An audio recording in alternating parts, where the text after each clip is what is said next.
take her firearms. Because she wanted to quit. No testimony that she wanted to harm herself, none whatsoever. She wanted to quit her job. Officers say they want to quit their job all the time. It's a tough job. You'll hear that. But she wanted to quit her job, and he took her weapons, and he left. The next morning, she called. She said, it was a mistake. I'm embarrassed. Can I have them back? Can I go back to work? And he gave them to her. You'll hear there's no policy at the beach department that you report when an employee wants to quit. No policy at all that requires you to make a report saying that an employee wants to quit. And he gave her back the weapons and said the same thing because he didn't want to embarrass her. There's no reason to embarrass her because she wanted to quit. She was interviewed by Captain Doffmeyer. It's one of the reasons we wanted her here today. And in that interview, she was asked all about that incident. And Captain Doffmeyer made no request to have her examined. No one at the county ever took the position or has ever taken the position that she was going to harm herself.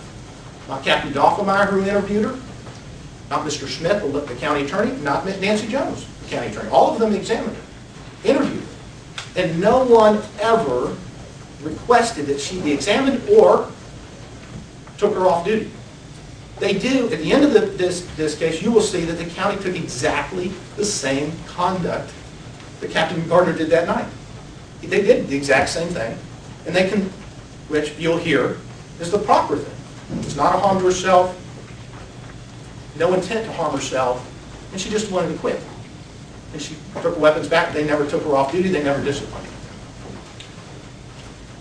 When this investigation began, and Captain Doffmeyer again did that investigative process, and it's important because you provided those policies and procedures. Those are the policies and procedures, and they outline very specifically what that investigative process should be. That, and including the testimony that shows that it should include the Policeman's Bill of Rights, you will see that that investigative process began normally. The investigation began by Captain Doffmeyer. She reviewed those very specific items. She took witness statements, and it's summarized in a written report, which is a requirement under the policies and procedures. And as an investigator, she makes certain findings that you will hear. You will hear and the evidence will show that in her report, this is Captain Doffmeyer's investigative report, she finds that he, Captain Gardner, did not promise or provide any special privilege or show favoritism towards Gittner because of their relationship and has not been her direct supervisor. Captain Doffmeyer found that Gardner said he did not nominate Gittner for the Office of the Year in 2010 or 11 and did not vote for her. Captain Doffmeyer found he, Captain Gardner, did not influence the selection to fill a vacant investigative position in an attempt to have Gittner moved to investigator position, and Gardner reported that Kyle, as you will hear, Kyle McDaniel received that position. Captain Doffmeyer found that Officer Gittner did not give Captain Gardner any indication she intended to bring harm to herself when he went and took her firearm. But he did ask. He asked her just to make sure, are you okay? And she confirms he is, and you'll hear that testimony today. He did evaluate her, and she'll confirm there was no problem. No concerns of myself. Captain Doffmeyer went on to find that he, Captain Gardner, did not directly supervise Winters in the relationship. The information provided by Winters was in her field training phase during the relationship was supervised by a different person named Captain Bernard, who's never under her direction or control, and that she was supervised by someone else. And here's Captain Gardner. This is the finding in this investigative report. The reason that Doffmeyer was important is no evidence is present to substantiate Gardner has concealed evidence or information involving administrative or criminal violations by the beach safety staff, or attempted to influence or did influence promotion, recognition, or special assignment for a person whom he was romantically involved. Officer Gittner has not received accommodation for the Officer of the Year and was not assigned to investigative position. Those are findings that were in that original report. When that report was released, they did determine that he had violated some general policies. Right. Those policies are conduct that reflects unfavorably. on the employer. Actions that seriousness, that disciplinary action is considered. Very general policy violations, but no specific policy violation. When that report was given to, at the time, the acting deputy chief of the Department of Public Protection, his name is James Ryan. Mr. Ryan and Mr. Coffin sign off on that report and send that report to Director Sweat, and they direct him to review and initiate any appropriate action. And that's on the 13th of October. They send it to him, because that's the way the policies read. He is the adjudicator of those matters. But Director Sweat will tell you today he didn't make that decision. Director Sweat, Mr. Ryan, and Mr. Coffin had a meeting. And they had a meeting before that report that I just read to you was complete. And at that meeting, Mr. Coffin was angry and wanted to fire Captain Gardner. And you will hear from Director Sweat that he told him, we don't have a violation here. We don't have a policy. We have what's called a policy failure.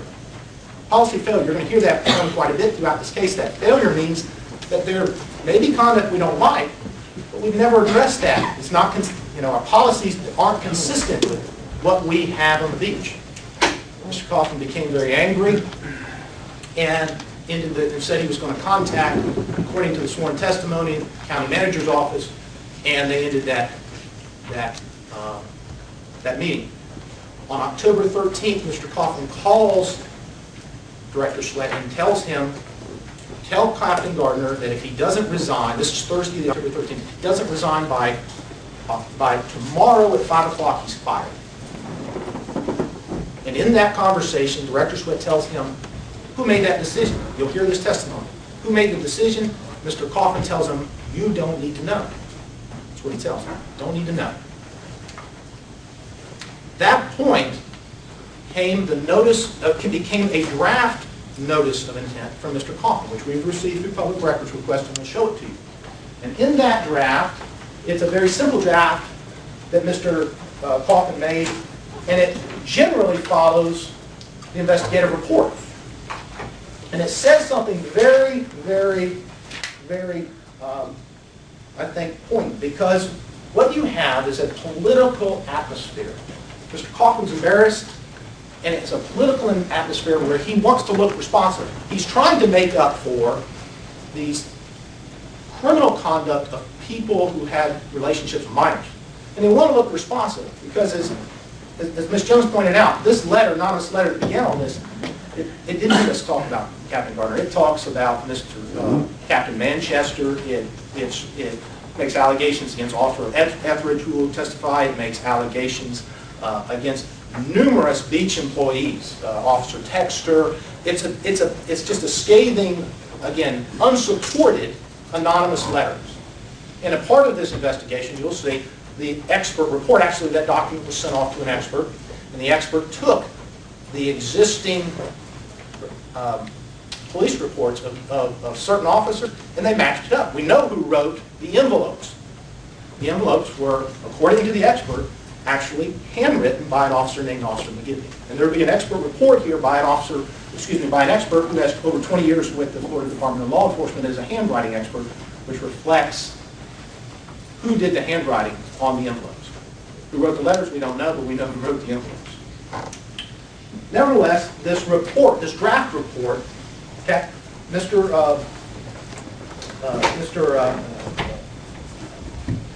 Coffin was very, I think, very honest, if you will, in that particular report.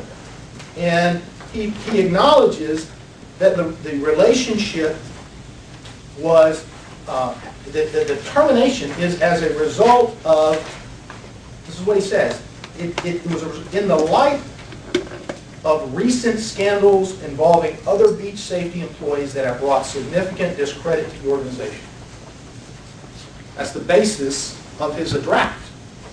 That's the draft notice of dismissal containing only the allegations. But they realize that's not going to terminate somebody. There's no reason to terminate. So they rewrite it.